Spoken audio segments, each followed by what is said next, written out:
കർത്താവിന് മഹത്വം ഉണ്ടാകട്ടെ. ബരാക്ക ഇൻ്റർനാഷണൽ മിനിസ്ട്രീസ് ഒരുക്കുന്ന ദി വേർഡ് ഓഫ് ട്രൂത്ത് എന്ന വേദ പഠന പരമ്പരയിലേക്ക് ഏവരെയും സ്വാഗതം ചെയ്യുന്നു. കഴിഞ്ഞ നാളുകളിൽ ഈ ബൈബിൾ ക്ലാസ്സുകൾ ഏവരുടെയും ആത്മീക ജീവിതത്തിൽ അനുഗ്രഹമായിരുന്നുവെന്ന് എളിയവർ മനസ്സിലാക്കുന്നു. തുടർന്നും ഈ പ്രോഗ്രാമുകൾ നിങ്ങളുടെ ആത്മീക ജീവിതത്തിൽ നിത്യതയ്ക്കായി ഒരുങ്ങുന്നതിന് കാരണമായി തീരട്ടെ എന്ന് ഞങ്ങൾ പ്രത്യാശിക്കുന്നു, പ്രാർത്ഥിക്കുന്നു. ബരാക്ക ഇൻ്റർനാഷണൽ മിനിസ്ട്രീസ് കഴിഞ്ഞ നാളുകളിൽ സുവിശേഷീകരണത്തോടുള്ള ബന്ധത്തിൽ വിവിധ നിലകളിൽ പ്രവർത്തിക്കുന്നു. അതിനോടനുബന്ധിച്ച് ദി വേർഡ് ഓഫ് ട്രൂത്ത് എന്ന ഒരു ഉപദേശ പഠന പത്രിക ഞങ്ങൾ പ്രസിദ്ധീകരിച്ചിരിക്കുന്നു. ഇതിൻ്റെ സൗജന്യ വരിക്കാരായി തീരുവാൻ ആഗ്രഹിക്കുന്നവർ ഈ പ്രോഗ്രാമിൽ കാണുന്ന നമ്പറുകളിൽ ഞങ്ങളെ ബന്ധപ്പെടുവാൻ ഞങ്ങൾ ആവശ്യപ്പെടുന്നു. തുടർന്ന് പ്രാർത്ഥനയോടെ ഈ ക്ലാസ്സുകൾ നമുക്ക് ശ്രദ്ധിക്കാം. കർത്താവ് ഏവരെയും അനുഗ്രഹിക്കട്ടെ. കർത്താവിൻ്റെ അതിപരിശുദ്ധമായ വന്യ തിരുനാമം ഇന്നും എന്നും എന്നേക്കും എല്ലായിടത്തും ഈ എളിയ ശുശ്രൂഷയിലൂടെയും മഹത്വപ്പെടുവാനിടയാകട്ടെ. ബഹുമാന്യരായ സഹോദരങ്ങൾ എല്ലാവർക്കും കർത്താവിൻ്റെ തിരുനാമത്തിൽ ഹൃദയപൂർവ്വമായ സ്നേഹവന്ദനങ്ങൾ അറിയിക്കുന്നു. സ്തോത്രം. നമ്മൾ റോമാലേഖനം 12-ാമത്തെ അധ്യായത്തിൽ നിന്ന് തുടർച്ചയായി ചിന്തിച്ചു വരികയാണല്ലോ. മറക്കല്ല്. അതിൻ്റെ 1-2 വാക്യങ്ങളുടെ പ്രായോഗിക വിശദീകരണമാണ് താഴോട്ടുള്ള വാക്യങ്ങൾ നമ്മൾ കാണുന്നത്. വളരെ ചെറിയ, വളരെ ശക്തമായ പ്രബോധന വാക്യങ്ങളാണ്. Pointed and powerful instructions. വളരെ പോയിൻറ്റഡാണ്. ഓരോ നിങ്ങൾ ഓർത്ത് നോക്കിയേ, എന്ത് ചെറിയ ചെറിയ പ്രയോഗങ്ങളാണ്. ഉത്സാഹത്തിൽ മടുപ്പില്ലാതെ ആത്മാവിൽ എരിവുള്ളവരെ കർത്താവിനെ സേവിപ്പിൻ, ആശയിൽ സന്തോഷിപ്പിൻ, കഷ്ടത്തിൽ ശ്രേഷ്ഠ കാണിപ്പിൻ, പ്രാർത്ഥനയിൽ ഉറ്റിരിപ്പിൻ. Very pointed. സ്തോത്രം. അങ്ങനെ നമ്മൾ കണ്ടല്ലോ, പ്രാർത്ഥനയിൽ ഉറ്റിരിപ്പിൻ. നമ്മുടെ പ്രാർത്ഥനയെക്കുറിച്ച് നമ്മളൊന്ന് ഇവാലുവേറ്റ് ചെയ്യാൻ ആവശ്യമുണ്ട്. സ്തോത്രം. വിശുദ്ധന്മാരുടെ ആവശ്യങ്ങളിൽ കൂട്ടായ്മ കാണിക്കുകയും അതിഥി സൽക്കാരം ആചരിക്കുകയും ചെയ്യും. ഈ ഭാഗം ഇതുവരെ കൂട്ടു സഹോദരങ്ങൾ പരസ്പരമുള്ള ബന്ധത്തെക്കുറിച്ചും ദൈവമക്കളുമായുള്ള നമ്മളുടെ ആ കടപ്പാടിനെക്കുറിച്ചും ആ കൂട്ടായ്മയുടെ മാധുര്യത്തെക്കുറിച്ചുമാണ് ഇതുവരെ പറഞ്ഞു വന്നിരുന്നത്. നമ്മുടെ ശരീരത്തിൽ 4-ാം വാക്യത്തിൽ കണ്ടല്ലോ, ഒരു ശരീരത്തിൽ നമുക്ക് പല അവയവങ്ങളുണ്ടല്ലോ, എല്ലാ അവയവങ്ങൾക്കും പ്രവൃത്തിയിൽ ഒന്നല്ല താനും. അതുപോലെ പലരായ നാം ക്രിസ്തുവിലൊരു ശരീരവും എല്ലാവരും തമ്മിൽ അവയവങ്ങളുമാകുന്നു. അപ്പോൾ ശരീരമാകുന്ന സഭ ക്രിസ്തു എന്ന ശിരസിനോട് ബന്ധപ്പെട്ടിരിക്കുന്ന ശരീരമെന്ന പോലെയുള്ള സഭയിലെ ഓരോ അംഗവും ശരീരത്തിലെ ഓരോ അവയവം പോലെയാണ്. ആ ഹൃദ്യമായ ബന്ധം മാത്രമല്ല, ദൈവസഭ എന്ന ദൈവ കുടുംബത്തിലെ അംഗങ്ങൾ, സഹോദരങ്ങൾ, അവരുമായുള്ള ആ കൂട്ടായ്മ ബന്ധം, കൂട്ടു സഹോദരങ്ങളോട് നമ്മുടെ ഇടപെടലാണ് പ്രധാനമായും ഇതുവരെ പരാമർശിച്ചു വന്നിരുന്നത്. എന്നാൽ ഇനി പറയുന്ന ഭാഗം മുതൽ നമ്മുടെ ആ ബന്ധവും കൂട്ടായ്മയും നമ്മളുടെ ആ ശുശ്രൂഷകളും സഭാ സർക്കിളിൽ മാത്രം ഒതുങ്ങി നിൽക്കാതെ പൊതുലോകത്തേക്ക് തിരിയുന്ന കാര്യമാണ് ഇവിടെ പറഞ്ഞിരിക്കുന്നത്. കണ്ടില്ലേ, വിശുദ്ധന്മാരുടെ ആവശ്യങ്ങളിൽ കൂട്ടായ്മ കാണിക്കണം. അത് പറഞ്ഞു. ആ കൂട്ടായ്മ കാണിക്കണം എന്നുള്ളതിന് ഉപയോഗിച്ചിരിക്കുന്ന ഗ്രീക്ക് പദം നമുക്കറിയാമല്ലോ, കൊയിനോനിയോ.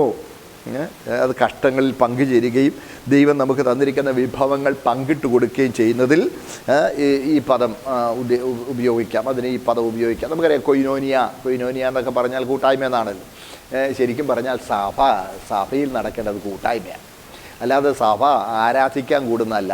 പലപ്പോഴും പലരും സഭയെക്കുറിച്ച് ചിന്തിക്കുന്നവരുടെ സോഷ്യൽ നീഡ്സൊക്കെ മീറ്റ് ചെയ്യാനുള്ള ഒരു ഇൻസ്റ്റിറ്റ്യൂഷൻ എന്നാണ്, അവരുടെ സാമൂഹിക ആവശ്യങ്ങൾ നിവർത്തിക്കുവാനുള്ള ഒരു സ്ഥാപനമെന്ന് പലപ്പോഴും സഭയെക്കുറിച്ച് ചില ആളൊക്കെ ചിന്തിക്കുക. എടാ ചത്ത ഇവിടെ കുഴിച്ചിട്ടുകൂടാ, പിന്നെ കൊച്ചിൻ്റെ കല്യാണം വന്നാൽ ആര് നടത്തൂടാ, പിന്നെ കുഞ്ഞിനെ പ്രതിഷ്ഠിക്കാൻ ആരുണ്ടടാ, പിന്നെ വീടിന് തറക്കല്ലിടാൻ നേരത്ത് ഒരു വാക്ക് ദൈവത്തെ വിളിച്ച് ദൈവസഹായം തേടാനായിട്ട് അതിന് വേണ്ടേ ആൾ വേണ്ടേ, പിന്നെ ഇങ്ങനെയൊക്കെയുള്ള കാര്യങ്ങളാണ്. ഇങ്ങനെയൊക്കെയുള്ള പിന്നെ വീട് വെഞ്ചരിക്കണം, പിന്നെ വണ്ടി മേടിച്ചാൽ ഇത് ഇങ്ങനെയൊക്കെയുള്ള നമ്മുടെ സാമൂഹ്യമായുള്ള പല ആവശ്യങ്ങളുണ്ട്. കല്യാണം, ശവമടക്കം, ഇങ്ങനെയൊക്കെയുള്ള ആവശ്യങ്ങൾ. അതിനൊക്കെയുള്ള ഒരു സ്ഥാപനമായിട്ടാണ് പലരും സഭയെ കാണുന്നത്. അതൊക്കെ സഭ ചെയ്യട്ടെ, അതൊക്കെ സെക്കൻഡറിയാണ്, 2ാം നിരയിലുള്ളതാണ്. 1ാം നിരയിലുള്ള സഭയുടെ ശുശ്രൂഷ എന്ന് പറഞ്ഞാൽ കൂട്ടായ്മയാണ്. കൂട്ടായ്മ, പരസ്പരം ഉള്ള ആ ഹൃദ്യമായ ബന്ധമാണ്. ഒരു സഭയിലും ഒരു ദൈവപൈതലും ഒരിക്കലും ഞാൻ ഒറ്റപ്പെട്ടവനാണെന്ന ചിന്ത, എനിക്കാരുമില്ലെന്ന ചിന്ത ഒരു വ്യക്തിയുടെയും ജീവിതത്തിൽ വരുവാൻ പാടില്ലാത്തതാകുന്നു. പ്രിയപ്പെട്ടവരെ, പലപ്പോഴും ആളുകൾ പോയി നിരാശയുടെ പടുകുഴിയിലാണ്ട് ആത്മഹത്യയ്ക്ക് മറ്റും മുതിരുന്നതിൻ്റെ കാരണം എന്തുകൊണ്ടാണെന്നറിയാവോ? അവർക്ക് ആരുമില്ലെന്നുള്ളൊരു ചിന്ത, അവർ ഒറ്റപ്പെട്ടതാണ്, ഇനി എന്തിന് ലോകത്തിൽ ഇരിക്കണം, എനിക്ക് ആരുമില്ലല്ലോ ഇവിടെ, പോയേക്കാം, ഇങ്ങനെയൊക്കെ ചിന്തിക്കുന്ന ആളുകളാണ് നിരാശയിൽ ആത്മഹത്യ ചെയ്യുന്നത്. പക്ഷേ സഭയിൽ കൂട്ടായ്മ ബന്ധമാണ്, ഹൃദ്യമായ ബന്ധമാണ്. സ്തോത്രം. കൂട്ടുകാർ കാണും, പക്ഷെ കൂട്ടായ്മ വേറെയാണ്, അതിലും ഹൃദ്യമാണ്. ഞാൻ ഒരു ചെറിയ സഭയുടെ ശുശ്രൂഷ ദൈവം എന്നെ ചുമതലപ്പെടുത്തിയിട്ടുണ്ട്. ഞാനതൊരു പദവിയായി തന്നെ കാണുന്നുണ്ട്. പ്രിയമുള്ളവരെ, എൻ്റെ സഭയിലുള്ള എൻ്റെ കൂട്ടു സഹോദരങ്ങൾ എൻ്റെ സ്വന്തം സഹോദരങ്ങളെപ്പോലെ മാത്രമല്ല, അവർ ഓരോരുത്തരോടും വ്യക്തിപരമായി, ഇപ്പോഴാണെങ്കിൽ നേരിട്ട് കാണാൻ ബുദ്ധിമുട്ടുണ്ടെങ്കിലും ഫോണിൽ സൗകര്യമാണ്, വളരെ ചീപ്പാണ് ഇപ്പോൾ ഫോണ്. വിളിച്ച് അവർ ഓക്കെ, ആദ്യം വലിയ ഒരു കുഴപ്പമില്ല, പിന്നെ ഓരോ മേഖലകൾ തരം തിരിച്ച് കീറ്റും കിഴിഞ്ഞു എന്നൊക്കെ മലയാളത്തിൽ പറയില്ലേ, അതുപോലെ ഈ തോണ്ടി ഓരോന്നോരോന്നൊക്കെ ചോദിക്കുമ്പോഴാണ് അവരുടെ യഥാർത്ഥ ചിത്രം നമുക്ക് മനസ്സിലാകുന്നത്. പലപ്പോഴും മനുഷ്യർ ഇച്ചിരി അകന്നങ്ങ് നിൽക്കും. നോക്കണേ, അങ്ങനെ ആകരുത്. സഭയിൽ പരസ്പരം അറിയണം. നിങ്ങളുടെ നൊമ്പരങ്ങൾ ദൈവത്തോട് പറയുന്നതോടൊപ്പം നിങ്ങളുടെ കൂട്ടായ്മയിലെ ആളുകൾക്ക് നിങ്ങളെ ആ കാര്യത്തിൽ സഹായിക്കാൻ കഴിയുമെങ്കിൽ നിങ്ങൾ അവരുമായി പങ്കുവയ്ക്കുന്നതിൽ ഒട്ടും മടി തോന്നരുത് നമുക്ക്. സ്തോത്രം. അതാണ് സഭയിലെ പ്രധാന ഭാഗം എന്ന് പറയുന്നത് കൂട്ടായ്മയാണ്, പരസ്പരമുള്ള കൂട്ടായ്മ. അല്ല ആരാധിക്കാൻ വേണ്ടി സഭയിൽ പോകുന്നൊന്നല്ല, ആ കൂട്ടായ്മയിൽ ആരാധനയുടെ ഭാഗമാണെന്നേ ഉള്ളൂ. സഭ, നമ്മൾ ആരാധന എന്ന വിഷയത്തെക്കുറിച്ച് ഞാൻ വളരെ വിശദമായിട്ട് നിങ്ങളെ ഓർമ്മിപ്പിച്ചതാണ്. സഭായോഗവും ആരാധനയും, ആ സഭായോഗം ആരാധനയുടെ ഒരു ഭാഗമേ ആകുന്നുള്ളൂ. പ്രധാനം കൂട്ടായ്മയാണ്. അതാണ് വിശുദ്ധന്മാരുടെ ആവശ്യം. കാര്യം കൂട്ടായ്മ ബന്ധം എന്നൊക്കെ പറയുന്നത് എല്ലാവരോടും ചിലപ്പോൾ നമുക്ക് ആ ഹൃദ്യമായ ബന്ധം കഴിഞ്ഞെന്ന് വരികയില്ല. പക്ഷേ വിശുദ്ധന്മാർ പരസ്പരമുള്ള ആ കൂട്ടായ്മ ബന്ധം നമ്മളിൽ ഉണ്ടാകണം. സ്തോത്രം. വിശുദ്ധന്മാരുടെ ആവശ്യങ്ങളിൽ കൂട്ടായ്മ കാണിക്കുകയും, സ്തോത്രം, അതിഥി സൽക്കാരം ആചരിക്കുക. അതിഥി സൽക്കാരം എന്ന് പറയുന്നിടത്ത് നമ്മൾ പൊതുലോകത്തോട് ഇറങ്ങുക. കാര്യം അതിഥികളായി ചിലപ്പോൾ നമുക്ക് വിശുദ്ധന്മാർ മാത്രമായിരിക്കില്ല, പിന്നെ നമ്മുടെ പരിചയത്തിലുള്ളവർ, രക്ഷിക്കപ്പെടാത്തവർ, അങ്ങനെയുള്ള ആളുകളൊക്കെ ചിലപ്പോൾ അവരോട് നമ്മൾ അതിഥി സൽക്കാരം ആചരിക്കുകയും ചെയ്യണം. എബ്രായലേഖനത്തൊക്കെ വായിക്കുമ്പോൾ അതിഥി സൽക്കാരം ആചരിക്കാൻ മറക്കരുത് എന്ന് പ്രത്യേകം പറയുന്നുണ്ട്. അറിയാതെ ദൈവദൂതന്മാരെ സൽക്കരിച്ചിട്ടുണ്ടെന്ന്. അതെ, സ്തോത്രം. പ്രിയമുള്ളവരെ, നമ്മൾ അതിഥി സൽക്കാരം എന്ന് പറഞ്ഞൊരു കടമ നിർവഹിക്കുന്നത് പോലെയല്ല, സ്നേഹം പങ്കുവയ്ക്കുന്ന അവസരമായിരിക്കണം. നമ്മൾ വിളമ്പിക്കൊടുക്കുന്ന വിഭവങ്ങളുടെ മൂല്യമല്ല, പിന്നെയോ അതിൻ്റെ പിന്നിലുള്ള ഹൃദയത്തിൻ്റെ ഊഷ്മളതയാണ് പ്രധാനം. സ്തോത്രം. ഞാൻ പറഞ്ഞു മനസ്സിലായത്, അതിഥി സൽക്കാരം, അതിഥിയെ സൽക്കരിക്കുന്നതിൽ മനുഷ്യനുള്ളൊരു സ്വഭാവമാണ്. അതിഥി സൽക്കാരം ആചരിക്കണം. ഇപ്പോൾ വന്ന് സാമൂഹ്യ ജീവികൾ എന്നുള്ള ആ അവസ്ഥയ്ക്കൊക്കെ ഇപ്പം അങ്ങ് കുറവ് വന്നു പോയി. ഇപ്പോൾ അതിഥി സൽക്കാരം ആരെയും വീട്ടിലോട്ട് ക്ഷണിക്കാൻ ഇപ്പം വിളിക്കണ്ട കേട്ടോ, കാര്യം കൊറോണ ഉള്ളതുകൊണ്ട്. എന്നാൽ ഇങ്ങനെ ഈ പ്രശ്നം വരുന്നതിന് മുമ്പ് തന്നെ നമ്മളാരെയും വീടുകളിൽ ക്ഷണിക്കുകയോ നമ്മൾ വീട്ടിൽ എന്തെങ്കിലും ഒരു മീലുണ്ടാക്കി കൊടുക്കുകയോ ഒന്നും ചെയ്യാതെ വിളിച്ചോട് ഹോട്ടലിലേക്ക് പോയേക്കുക, ബില്ല് പേ ചെയ്താൽ മതിയല്ലോ. Means you are my guest and why don't we meet in such and such a hotel എന്ന് പറയുന്ന ഒരു സ്ഥിതിയായി. പ്രിയപ്പെട്ടവരെ, അതിൽ ഞാൻ പറഞ്ഞു വരുന്നത്, ചിലപ്പം നമ്മുടെ വീട്ടിലുണ്ടാക്കാൻ കഴിയുന്നതിനേക്കാളും നല്ല വിഭവങ്ങൾ നമുക്ക് അവിടെ വില കൊടുത്ത് വാങ്ങിച്ച് സഹോദരനെ സൽക്കരിക്കാൻ കഴിഞ്ഞെന്ന് തോന്നിയേക്കും. പക്ഷേ നമ്മുടെ പരിമിതികളൊക്കെ ഉണ്ടെങ്കിൽ ആരെങ്കിലും അത്യാവശ്യം പ്രമാണിച്ച് അങ്ങനെ ചെയ്യുന്നതിൽ ഞാൻ അവരെ വിമർശിക്കുകയല്ല. എന്നാൽ അത് നമ്മളുടെ നോം ആകരുത്, അത് നമ്മളുടെ പരിചയമാകരുത്, അത് നമ്മളുടെ രീതിയാകരുത്, നമ്മളുടെ കീഴ്വഴക്കമാകരുത്. അതിഥി സൽക്കാരത്തിൽ ഞാൻ പറഞ്ഞല്ലോ, എത്ര രുചികരവും വിലപിടിപ്പുള്ളതും ആയ വിഭവങ്ങളാണ് വിളമ്പുന്നതെന്നല്ല, അതിൻ്റെ പിന്നിലുള്ള ഹൃദയത്തിൻ്റെ ഊഷ്മളതയാണ്, സ്തോത്രം, പ്രധാനമായ. അതിഥി സൽക്കാരം ആചരിക്കുകയും ചെയ്യുവീൻ. അടുത്ത കണ്ടില്ലേ, സ്തോത്രം, അതിഥി തന്നെയല്ല, ഉപദ്രവിക്കുന്നവരെ അനുഗ്രഹിപ്പീൻ. സ്തോത്രം. ഉപദ്രവിക്കുന്നവരെ അനുഗ്രഹിക്കണം. പ്രിയമുള്ളവരെ, ഈ അതിഥി സൽക്കാരമെന്നും കൂട്ടായ്മ കാണിക്കണമെന്നൊക്കെ ഉള്ളത് പ്രധാനമാണ്. അത് ഈ കൊടുക്കുകയല്ല, പങ്കുവയ്ക്കലാണ്. ഞാൻ നിങ്ങളോട് ഇതിനു മുമ്പ് പറഞ്ഞിട്ടുണ്ട്, നമ്മളാരും ആർക്കും ഒന്നും കൊടുക്കരുത്. ഞാനൊരുത്തരൊന്ന് കൊടുക്കുമ്പോൾ ഞാൻ ഇച്ചിരി പൊങ്ങി നിന്ന് അവൻ ഇച്ചിരി താണു നിന്ന് മേടിക്കുന്ന പോലെയാണ്. ബെനഫാക്ടർ, ബെനിഫിഷ്യറി എന്നുള്ള സ്ഥിതി. ഔദാര്യമാനസൻ, ഔദാര്യം സ്വീകരിക്കുന്നവൻ, ആ സ്ഥിതി ആകരുത്. ഈക്വൽ സ്റ്റാറ്റസിൽ നിന്ന് എനിക്കുള്ളതിനൊക്കെ പങ്കുവയ്ക്കും. സ്തോത്രം. കൊടുക്കാൻ നമുക്ക് ചിലപ്പോൾ ഇല്ലെന്ന് വന്നേക്കാം, പക്ഷെ പങ്കുവയ്ക്കാനില്ലാതെ വരികയില്ല. സ്തോത്രം. ഒരിക്കലും മിച്ചമുണ്ടായിട്ടല്ല കൊടുക്കേണ്ടത്. It's not the shaking the surplus to the needy, but sharing what you have with the deserving. സ്തോത്രം. നമുക്ക് മിച്ചമുള്ളത് എറിഞ്ഞു കൊടുക്കുകയല്ല, അതാണ് നമ്മൾ പലരും ചെയ്യുന്നത്. മിച്ചമുള്ളത് എറിഞ്ഞു കൊടുക്കുകയല്ല, ഉള്ളത് പങ്കുവയ്ക്കുന്ന മനോഭാവം. അതാണ് കൂട്ടായ്മ. അത് അതിഥികൾക്ക് മാത്രമല്ല, അടുത്ത കണ്ടില്ലേ, നിങ്ങളെ ഉപദ്രവിക്കുന്നവരെ അനുഗ്രഹിപ്പീൻ. ഉപദ്രവിക്കുന്നവരെ തിരിച്ച് ഉപദ്രവിക്കാനാണ് നമുക്ക് തോന്നുന്നത്. മനുഷ്യൻ്റെ സ്വഭാവം അതാണ്. ഇവിടെ മീൻസ് ഇപ്പം വന്നിട്ട് ഈ അതിഥി സൽക്കാരം എന്നൊക്കെ പറയുന്നത്, അതിനെക്കുറിച്ച് ഇച്ചിരി വാക്കുകൊണ്ടൊന്ന് പറഞ്ഞോട്ടെ. ഇപ്പം ഈ hospitality has become a major industry in the whole world over. ഇപ്പം ഹോസ്പിറ്റാലിറ്റി എന്ന് പറയുന്നത് ഒരു വ്യവസായമായി. ഹോസ്പിറ്റാലിറ്റി ഒരു വ്യവസായമായി. ഹോസ്പിറ്റാലിറ്റി അറിയാമല്ലോ, കല്യാണത്തിന് അത് ഹോസ്പിറ്റാലിറ്റി, അത് ഈവൻറ്റ്സ് മാനേജ്മെൻറ്റുകാരുണ്ട്. അതങ്ങനെ ആവശ്യമായി, സമൂഹം ആ നിലയിലേക്കായി. അതുകൊണ്ടാണ് അതൊരു ഇൻഡസ്ട്രിയായി, ഒരു വ്യവസായമായി. അത് വാണിജ്യവൽക്കരിക്കപ്പെട്ടു. അയ്യോ, സ്നേഹവും വാണിജ്യവൽക്കരിക്കപ്പെട്ടു പോയല്ലോ, ബന്ധങ്ങൾ വാണിജ്യവൽക്കരിക്കപ്പെട്ടു പോയല്ലോ. അതാണ് ചിലർ പറയുന്നത്, ചില കമ്പനികൾ പറയും, നിങ്ങളുടെ ബന്ധങ്ങളെ നിങ്ങൾ എക്സ്പ്ലോയിറ്റ് ചെയ്യണം, ബന്ധങ്ങളെ എക്സ്പ്ലോയിറ്റ് ചെയ്ത് നിങ്ങളുടെ പ്രോഡക്റ്റ് വിൽക്കണം എന്ന് പറഞ്ഞാൽ നിങ്ങൾക്ക് ഷോറൂമില്ല, അങ്ങനെയൊന്നുമില്ല, മീൻസ്. പക്ഷേ നിങ്ങളുടെ ബന്ധങ്ങൾ ഉണ്ടല്ലോ, ആ ബന്ധങ്ങളെ നിങ്ങൾ മുതലെടുക്കണം. ബന്ധങ്ങളെ മുതലെടുത്തിട്ട് അടുത്ത ബന്ധം, ഇതേ ഇങ്ങനൊരു കാര്യമുണ്ട്, അത് മേടിക്കണം, അത് മേടിക്കുമെന്ന് പറഞ്ഞ് അവരെയും കൊണ്ട് അത് മേടിപ്പിക്കുമ്പോൾ നിൻ്റെ പോക്കറ്റിൽ ഒരു ചെറിയ മാർജിൻ വരും. അങ്ങനെ എല്ലാം കൊമേഴ്ഷ്യലൈസ്, വാണിജ്യവൽക്കരിക്കപ്പെട്ടു. എനിക്കതിലൂടെ എന്ത് കിട്ടാമെന്നുള്ള ചിന്തയായി. നോ, അങ്ങനല്ല. സ്തോത്രം. നോക്കണേ, തൊട്ട് താഴെ പറയുമ്പോൾ അതിസൽക്കാരവും കൂട്ടായ്മയും. ഉപദ്രവിക്കുന്നവരുണ്ട്, അവരെ എന്ത് ചെയ്യണം? നമ്മൾ അവരെ അനുഗ്രഹിക്കണം. ഫിലോക്സേനിയ, തൊട്ടുമളിക്കയുടെ സഹോദര സ്നേഹം എന്നുള്ളത് ഫിലാഡൽഫിയ എന്നുള്ളതാണ്. എന്നാൽ ഈ മറ്റുള്ളവരെ സ്നേഹിക്കുന്നതിന് ഫിലോക്സേനിയ എന്നറിയും. മറ്റുള്ളവർ, പുറത്തുള്ളവരിലേക്ക് നമ്മുടെ സ്നേഹം ഫിലോക്സേനിയ. നമ്മുടെ സ്നേഹം ഇങ്ങനെ പുറത്തേക്ക് ഇറങ്ങിച്ചെല്ലുക. ഉപദ്രവിക്കുന്നവരെ അനുഗ്രഹിപ്പീൻ. ഉപദ്രവിക്കുവാനല്ല, സ്തോത്രം. ഉപദ്രവിക്കുന്നവരെ അനുഗ്രഹിക്കണം. ഉപദ്രവിക്കപ്പെടുമ്പോൾ സ്വാഭാവികമായ പ്രതികരണം ശപിക്കുകയാണ്. നാം അത് ചെയ്യാതിരുന്നാൽ, നമ്മൾ അങ്ങനെ ചെയ്യുമോ? ഉപദ്രവിച്ചാൽ തിരിച്ച് ഉപദ്രവിക്കുകയോ തിരിച്ച് ശപിക്കുകയോ പ്രാകുകയോ ഒന്നും ചെയ്യാതൊക്കെ പോട്ടെ, മിണ്ടുന്നില്ല, മുഖം വീർപ്പിച്ചോട്ട് അങ്ങ് പോവും. പക്ഷേ ഇവിടെ പറഞ്ഞിരിക്കുന്നത് അത് പോരാ. നാം അവനെ അനുഗ്രഹിക്കണം. അനുഗ്രഹിക്കണമെന്ന് പറഞ്ഞാൽ അവനെ ഒഫൻഡ് ചെയ്യുന്ന പോലെ അവിടെ നിന്നുകൊണ്ട് ചെയ്യണമെന്നല്ല. ദൈവം നിന്നെ അനുഗ്രഹിക്കട്ടടാ അങ്ങനെ പറഞ്ഞ് അത് ഉപദ്രവിക്കുന്നതിന് തുല്യമായി പോകും. തോന്നുന്നു നമ്മളെ ആ പെരുമാറ്റം കണ്ട് നമ്മൾ അവന് വേണ്ടി പ്രാർത്ഥിക്കും. ലോർഡ് ട്രാൻസ്ഫോം ഹിം, അവനെ രൂപാന്തരപ്പെടുത്തണമേ. സഹോദരങ്ങളെ, നിങ്ങൾ ഓർത്ത് നോക്കണം, കർത്താവിൻ്റെ പേര് ചെയ്യുന്ന എത്രയോ സഹോദരങ്ങളെയാണ് ഒരു ദ്രോഹവും ചെയ്യാതെ, ഒരു ഉപദ്രവവും ചെയ്യാതെ ഇന്ന് സംഘം ചേർന്ന ആളുകൾ മൃഗീയമായി ഉപദ്രവിക്കുന്നു. എത്ര പേര് തെരുവ് നായ്ക്കളെപ്പോലെ അടിക്കപ്പെടുകയും വലിച്ചിഴക്കപ്പെടുകയും ഉപദ്രവിക്കുകയും ചെയ്യുന്നു. സ്തോത്രം. പക്ഷേ ആ ഉപദ്രവിക്കുന്നവരെ അവരോട് തിരിച്ച് പ്രതികാരം ചെയ്യാതെ തീർച്ചയായിട്ടും കഴിയും. കുറേ പേരെല്ലാം കൂടെ സംഘം ചേർന്ന് വന്ന് ഇവരെ ആക്രമിക്കാം. അപ്പോൾ അടിക്കടിയായി, പ്രതികാരമായി, സംഘർഷമായി. ദൈവമക്കൾ അങ്ങനെ ചെയ്യരുത്.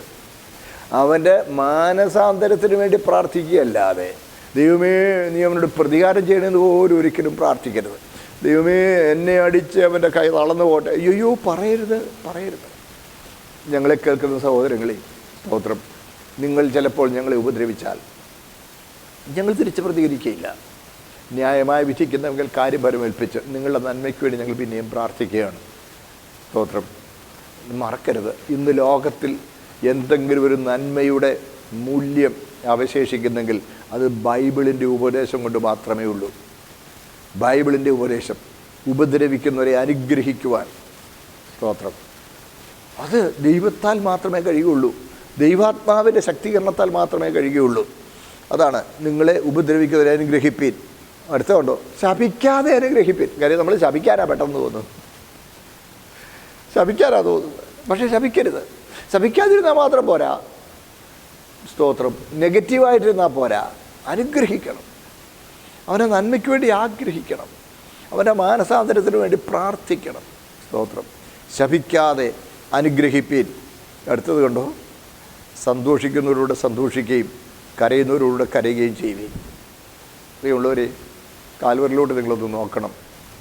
കാൽവരിലോട്ട് നോക്കിയാൽ സ്തോത്രം, രണ്ട് കൊടിയ കള്ളന്മാരുടെ നടുവിൽ അവരിലും മുന്തിയൊരു കള്ളനെ പോലെ ദുഷ്പ്രവൃത്തിക്കാരുടെ നടുവിൽ അവനെ എണ്ണി.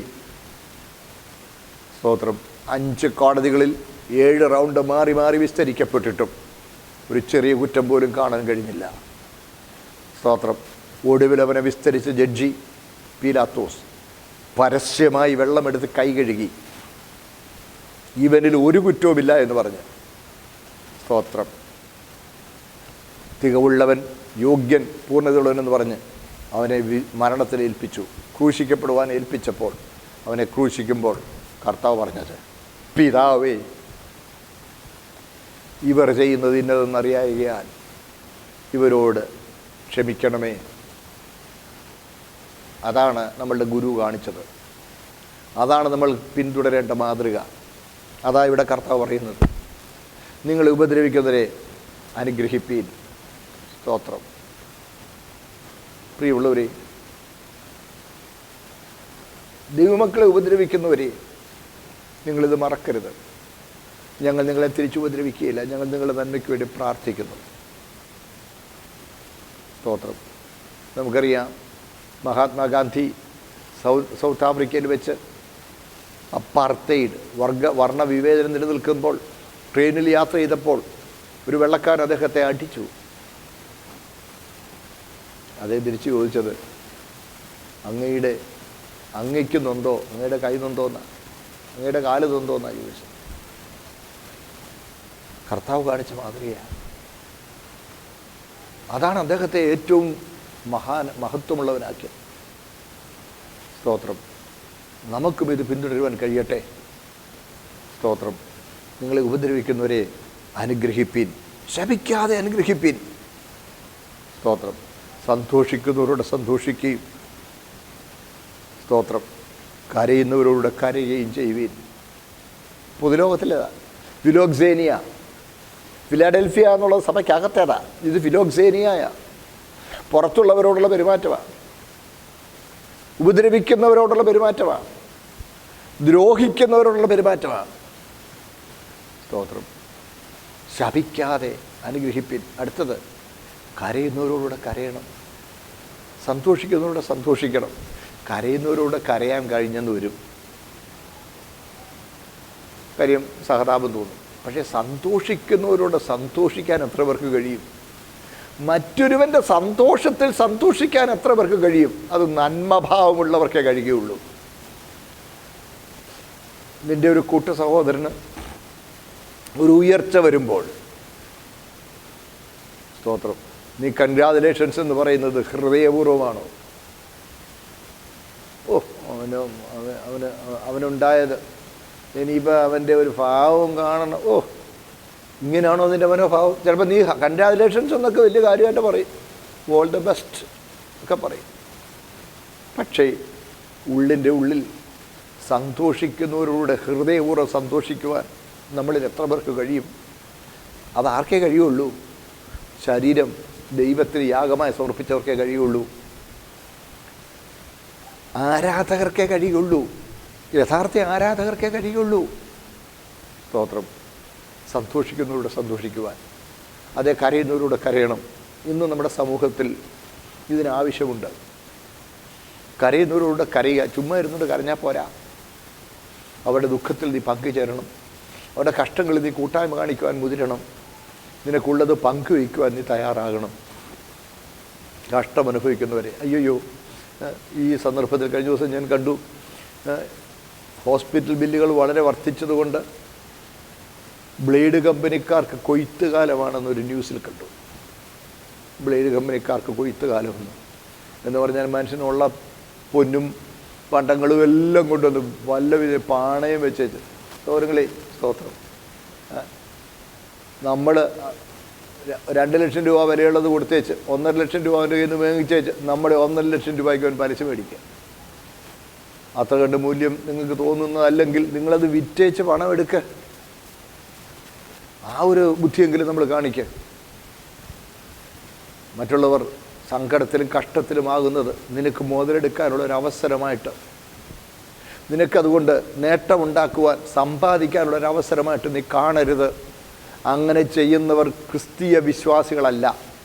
ക്രിസ്ത്യാനികളിൽ ആരെങ്കിലും അങ്ങനെ ചെയ്യുന്നവരുണ്ടെങ്കിൽ അയ്യോ, അത് ദൈവവചനത്തിൻ്റെ ഉപദേശത്തിന് തെല്ലും നിരക്കുന്നതല്ല. കരയുന്നവരോട് കരയണം, സന്തോഷിക്കുന്നവരോട് സന്തോഷിക്കണം. സ്തോത്രം. തമ്മിൽ ഐകമത്യമുള്ളവരായി വലിപ്പം ഭാവിക്കാതെ എളിയവരോട് ചേർന്നുകൊള്ളുവിൻ, നിങ്ങളെ തന്നെ ബുദ്ധിമാന്മാർ എന്ന് വിചാരിക്കരുത്. എൻ്റെ സഹോദരങ്ങളെ, തമ്മിൽ ഐക്യമത്യമുള്ളവരായി, സ്തോത്രം, വലിപ്പം ഭാവിക്കാതെ. നമ്മൾ 3-ാം വാക്യത്തിൽ കണ്ടു, ഭാവിക്കേണ്ടതിന് മീതെ ഭാവിച്ചുയരരുത്. സാധുക്കളായ ആളുകളോടുള്ള നിങ്ങളുടെ മനോഭാവമാണ് നിങ്ങൾ യഥാർത്ഥ വിനയമുള്ളവരാണോ എന്നുള്ളത് വെളിപ്പെടുത്തുന്നതെന്നൊരു പറച്ചിലുണ്ട്. സത്യമാണ്. നിങ്ങൾ യഥാർത്ഥ വിനയമുള്ളവരാണെന്നത് വെളിപ്പെടുത്തുന്നത് നിങ്ങളെക്കാൾ സമൂഹത്തിലും ആരോഗ്യത്തിലും സാമ്പത്തികമായും പദവിയിലും ഒക്കെ നിങ്ങളെക്കാൾ താഴെയുള്ള ആളുകളോട് നിങ്ങൾ എങ്ങനെ പെരുമാറുന്നു എന്നുള്ളതിൻ്റെ അടിസ്ഥാനത്തിലാണ് നിങ്ങൾ യഥാർത്ഥ താഴ്മയുള്ളവരാണോ എന്നുള്ളത് വെളിപ്പെടുത്തുന്നത്. സ്തോത്രം. വലിപ്പം ഭാവിക്കരുത്. അയ്യോ, നമ്മൾ എന്നാ വലിപ്പം ഭാവിക്കാനാണ്? കൊറോണ നമ്മളെ പഠിപ്പിച്ചില്ലേ ഒരു ശ്വാസമില്ലെന്ന്. വലിയ വലിയ കോടീശ്വരന്മാർ, ഉന്നതന്മാർ ഒന്ന് ശ്വാസം കഴിക്കാൻ പാടുപെടുന്നു. ഒന്ന് ശ്വാസം കഴിക്കാൻ. ദൈവം നമുക്ക് തന്ന വിഭവങ്ങളൊക്കെ എത്ര മൂല്യമുള്ളവയാണെന്ന്, എന്ത് വിലയുള്ളതാണെന്ന് നമുക്ക് വെളിപ്പെടുത്തി തരാനായിട്ട് ഈ സന്ദർഭം ഉപകരിക്കുന്നു. അതുകൊണ്ടാണ് ഓക്സിജൻ പ്രാണവായുവിന് വില. എൻ്റെ പൊന്നു സഹോദരങ്ങളെ, ഇവിടെയെങ്കിലും നമ്മൾ ദൈവസന്നിധിയിൽ നിന്ന് നന്ദിയുള്ളവരാകുവാൻ മനസ്സ് വെക്കുമോ? നമ്മളുടെ ധാർഷ്ട്യഭാവം ഒന്ന് മാറ്റി വെക്കുമോ? നമ്മൾ വലിപ്പം കാണിക്കാതെ എളിയവരോടൊന്ന് ചേരാൻ മനസ്സ് വെക്കുമോ? സ്തോത്രം. ഐക്യമത്യമുള്ളവരാകുവാൻ, ഏകഭാവം പൂണ്ട് ഐക്യമത്യപ്പെടുവാൻ നമ്മൾ മനസ്സ് വെക്കുമോ? കണ്ടില്ലേ? സ്തോത്രം. തമ്മിൽ ഐക്യമത്യമുള്ളവരായി വലിപ്പം ഭാവിക്കാതെ എളിയവരോട് ചേർന്നുകൊള്ളുവിൻ. നമ്മൾ വേണമെങ്കിൽ നമ്മുടെ തരക്കാരോട് ചേരും. എളിയവരോട് ചേരാൻ നമുക്ക് മനസ്സില്ല. അല്ലെങ്കിൽ നമ്മളെക്കാൾ മുതിർന്നവരോട്, നമ്മളെക്കാൾ മുന്തിയവരോട്, ഉന്നതന്മാരുമായ ആളുകളോട് ചേരാൻ നമ്മൾ വ്യഗ്രതപ്പെടും. അങ്ങനെ വല്ലൊരു ചാൻസ് കിട്ടിയാൽ അത് മുതലെടുക്കാൻ നോക്കും.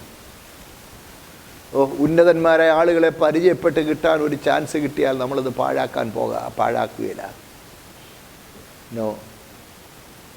സഹോദരങ്ങളെ, സാധുവായ ഒരു സഹോദരനോട് നീ ഒരു അനുകമ്പ കാണിക്കുവാൻ, അവനോട് സ്നേഹത്തോടൊരു വാക്ക് സംസാരിക്കുവാൻ, അവൻ്റെ മുഖത്ത് നോക്കി ഹൃദയം തുറന്നൊന്ന് ചിരിക്കുവാൻ, അവനോട് ചേരുവാൻ, നിനക്കുള്ളത് അവനുമായി പങ്കുവയ്ക്കുവാൻ ഒരാവശ്യമുണ്ടെങ്കിൽ മനസ്സോടെ അത് പങ്കുവയ്ക്കുവാൻ നീ തയ്യാറാകുമെങ്കിൽ ഇതാണ് ക്രിസ്തീയ മൂല്യം. ഇതാണ് ആരാധന. ആർപ്പും അട്ടഹാസത്തിലും ഉല്ലസിച്ച് ഘോഷിക്കുന്നതിലുമല്ല. സ്തോത്രം. കണ്ടില്ലേ? തൊട്ട് വേണ്ടി നമ്മൾ കണ്ട കാര്യം മറക്കരുത്. സന്തോഷിക്കുന്നവരോട് സന്തോഷിക്കണം. ഇവിടെ ഒരു കാര്യം ഓർക്കാനുണ്ട്. നമ്മൾ വകതിരിച്ച് മനസ്സിലാക്കേണ്ട ഒരു കാര്യമായി, ഉല്ലസിക്കുന്നവരോടുകൂടെ ഉല്ലസിക്കാനല്ല, അത് നമുക്ക് കഴിയും. ഉല്ലസിക്കുന്നവരോടുകൂടെ ഉല്ലസിക്കുക, join with the merry makers, അത് നമുക്ക് ഒക്കെ സന്തോഷമാണ്. പക്ഷേ സന്തോഷിക്കുന്നവരോട് സന്തോഷിക്കണമെങ്കിൽ ഞാൻ ഇച്ചിരി മുമ്പേ പറഞ്ഞ പോലെ നമുക്ക്, സ്തോത്രം, ആ ഉള്ളിൻ്റെ ഉള്ളിൽ ആ നന്മഭാവം ഉണ്ടായിരിക്കണം, അസൂയയില്ലാതിരിക്കണം. സ്തോത്രം. ആ നന്മയുടെ ഉറവിടം ദൈവത്തിൻ്റെ പരിശുദ്ധാത്മ നമ്മുടെ ഉള്ളിൽ ഉളവാക്കിയെങ്കിൽ മാത്രമേ നമുക്കത് കഴിയുകയുള്ളൂ. അതേ. സ്തോത്രം. സന്തോഷിക്കുന്നവരോട് സന്തോഷിക്കുക, ഉല്ലസിക്കുന്നവരോട് ഉല്ലസിക്കുകയല്ല, ആർമാദിക്കുന്നവരോട് ആർമാദിക്കുകയല്ല. നമ്മൾ അതാ സന്തോഷിക്കോടെ സന്തോഷിക്കാന്ന് പറഞ്ഞാൽ നമ്മുടെ മനസ്സിൽ പെട്ടെന്ന് വരുന്നത് അതൊക്കെയാണ്. ആർമാദിക്കുക എന്ന വാക്ക് നമുക്കറിയാമല്ലോ. Revelry, merry making, exulting, engaging in sensuous enjoyments and pleasures. അതിൽ ആർമാദിക്കുന്നവരോടെ ആർമാദിക്കുവാൻ നിങ്ങൾക്ക് താല്പര്യം കാണും. പക്ഷേ സന്തോഷിക്കുന്നവരുടെ സന്തോഷത്തിൽ നിൻ്റെ ഉള്ളിൽ സന്തോഷം വരുവാൻ, നിൻ്റെ കൂട്ടുസഹോദരന് ലഭിച്ച ഉന്നതമായൊരു പദവിയിൽ അവനോട് കൂടെ പങ്കുചേരാൻ അത് നമുക്ക് കഴിയുമോ? സ്തോത്രം. എളിയവരോട് ചേരാൻ നമുക്ക് കഴിയുമോ? വലിപ്പം ഭാവിക്കാതിരിക്കാൻ നമുക്ക് കഴിയുമോ? സ്തോത്രം.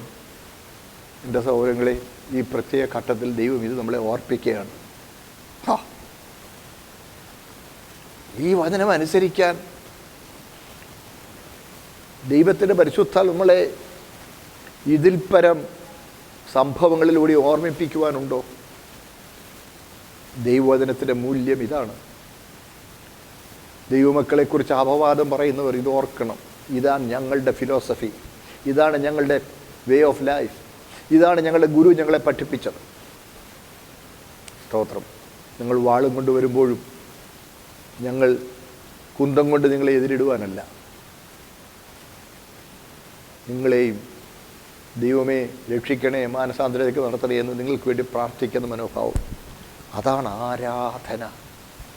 നിങ്ങളുടെ ശരീരങ്ങളെ ജീവനും വിശുദ്ധിയും ദൈവത്തിന് പ്രസാദമുള്ള യാഗമായി സമർപ്പിക്കുന്ന അവസ്ഥ അതാണ്. അങ്ങനെയുള്ളവരാണ് ആരാധകർ. സ്തോത്രം. അങ്ങനെയുള്ളവർ ഈ ലോകത്തിൽ അനുരൂപരാകാത്തവരാണ്. അങ്ങനെയുള്ളവർ കർത്താവിനോട് അനുരൂപരാകുന്നവരാണ്. കാൽവറിയിൽ ഇവർ ചെയ്യുന്നത് ഇന്നതെന്നറിയായി ഇവരോട് ക്ഷമിക്കണമേ എന്ന് പ്രാർത്ഥിച്ച കർത്താവിൻ്റെ ശിഷ്യന്മാരാകുന്നത് അങ്ങനെയാണ്. സ്തോത്രം. സർവകൃപാലുവായ ദൈവം നമുക്കതിനുള്ള കൃപ നൽകട്ടെ. നമുക്ക് പ്രാർത്ഥിക്കാം. ഞങ്ങളുടെ സ്വർഗീയ പിതാവേ, ഇത്ര ഉന്നതമായ മൂല്യമുള്ളൊരു ജീവിതം അങ്ങനെ ഞങ്ങൾക്ക് വേണ്ടി നിയമിച്ചിരിക്കേ. അപ്പാ അതിനുള്ള ശേഷി ഞങ്ങളിൽ സ്വയമില്ല. ഞങ്ങൾക്ക് അതിനുള്ള കൃപ അവിടുന്ന് അങ്ങയുടെ പരിശുദ്ധാത്മാവിന് നൽകണമേ. സന്തോഷിക്കുന്നവരോട് സന്തോഷിക്കുവാൻ, ഉല്ലസിക്കുന്നവരോട് ഉല്ലസിച്ച് ഘോഷിക്കുവാനല്ല കർത്താവേ, മെറി മേക്കേഴ്സിൻ്റെ കൂടെ കമ്പനി ചേരാനല്ല, സന്തോഷം ഉള്ളവരുടെ സന്തോഷത്തിൽ ഞങ്ങളും സന്തോഷിക്കുവാൻ, ദുഃഖിക്കുന്നവരുടെ ദുഃഖത്തിൽ ഞങ്ങൾ പങ്കുചേരുകയും അവരുടെ ദുഃഖം കുറയ്ക്കുവാൻ ഞങ്ങളെ ആവോളം ഉത്സാഹിപ്പാനും ഞങ്ങൾ കൃപ നൽകണമേ. വലിപ്പം ഭാവിക്കാതെ എളിയവരോട് ചേരുവാൻ ഞങ്ങൾക്ക് കൃപ നൽകണമേ. ഞങ്ങളുടെ സമൂഹം കടന്നു പോകുന്ന ഈ സാഹചര്യത്തിൽ കർത്താവെ, ധാർഷ്ട്യത്തിൻ്റെയും വലിപ്പം ഭാവിക്കുന്നതിൻ്റെയും ഉന്നത ഭാവത്തിൻ്റെയും നിരർത്ഥകത അങ്ങനെ ഞങ്ങളെ ഓർപ്പിക്കുന്നു. അത് തിരിച്ചറിഞ്ഞ് കണ്ണു തുറന്ന് അങ്ങയുടെ വചനത്തിൻ്റെ പ്രബോധനത്തിനായി ഞങ്ങളെ സമർപ്പിക്കാൻ കൃപ നൽകണമേ. കേൾവിക്കാരായ പ്രിയമുള്ള അങ്ങയുടെ പ്രിയ മക്കൾ, ഞങ്ങളുടെ പ്രിയ സഹോദരങ്ങൾ എല്ലാവരെയും അനുഗ്രഹിക്കണം. രോഗികളായിരിക്കുന്നവരുണ്ടാവും, തിരുവേനി അവരെ ആശ്വസിപ്പിക്കണം, തിരുവേനി അവരെ സൗഖ്യമാക്കണം. ഞങ്ങളുടെ സമൂഹത്തിൽ നിന്ന് ഈ രോഗത്തെ തിരുവേനി ശാസിച്ചകറ്റി ഞങ്ങൾക്ക് സ്വാതന്ത്ര്യത്തോടെ അങ്ങേ സേവിക്കുവാൻ, കൂട്ടായ്മയെ ആചരിക്കുവാൻ കർത്താവേ ഞങ്ങൾക്ക് കൃപ നൽകണം, അവസരം നൽകണം. മഹത്വം എടുക്കണം. യേശു ക്രിസ്തുവിൻ്റെ അതിപരിശുദ്ധ തിരുനാമത്തിൽ ഈ എളിയ പ്രാർത്ഥന അങ്ങ് ദയവായി കേൾക്കണമേ. ആമേൻ.